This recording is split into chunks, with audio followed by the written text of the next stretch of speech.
2 दिवस थांबा, लोकांचा कल कोणाकडे ते कळेल. एक्झिट पोलवरून सगळ्या गोष्टी खऱ्या ठरत नाही. पृथ्वीराज चव्हाण यांची प्रतिक्रिया. राष्ट्रवादीचा अरुणाचल प्रदेशमध्ये 3 जागांवर विजय. राष्ट्रवादीने विधानसभेसाठी 15 उमेदवार केले होते उभे. 15 पैकी 3 जागांवर अजित पवारांच्या उमेदवारांचा विजय.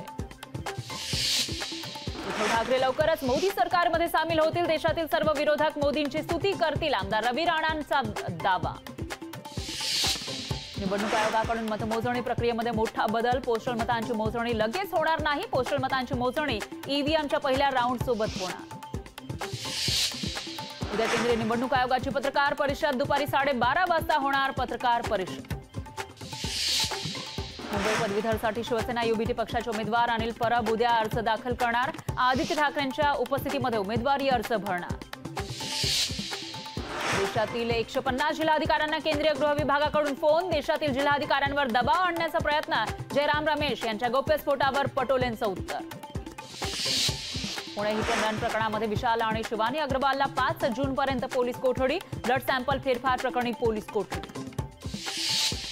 सलमान खान गोळीबार प्रकरणी आणखी एका आरोपीला अटक. नवी मुंबई पोलिसांच्या मदतीने आरोपीला हरियाणातून अटक.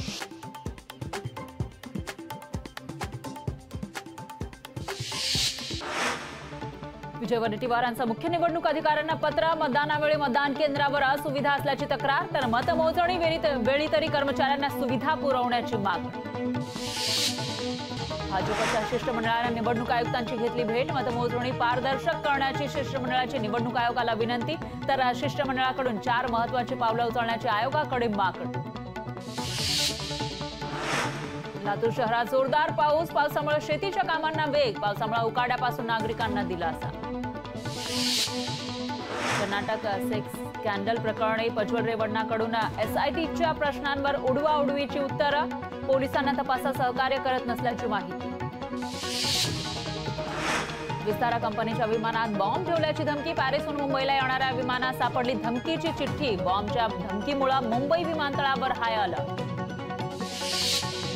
तामिळनाडूमधील तिरुवल्लूर जिल्ह्यामध्ये काही भागात पावसाला सुरुवात. पावसामुळे नागरिकांना उकाड्यापासून दिलासा. नाशिकमध्ये निकालापूर्वीच निलेश लंकेंचे झळकले बॅनर. निलेश लंकेंच्या समर्थकांकडून निकालापूर्वीच बॅनरबाजी. बॅनरबाजीचे व्हिडिओ सोशल मीडियावर व्हायरल.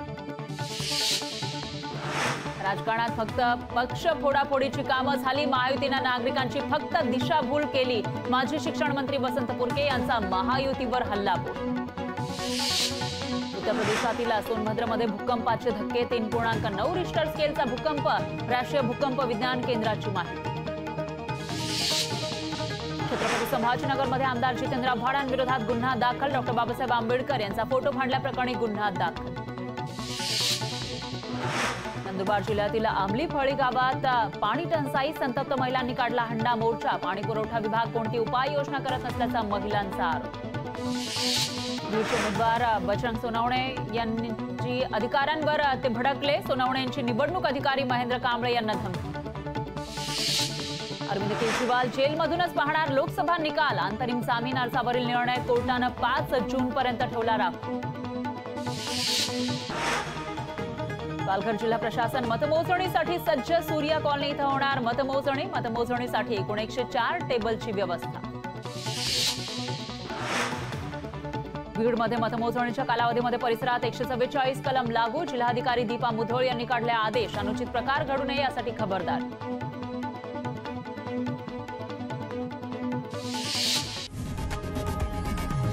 लोकशाही मराठी ऐका, पहा, जागरूक रहा.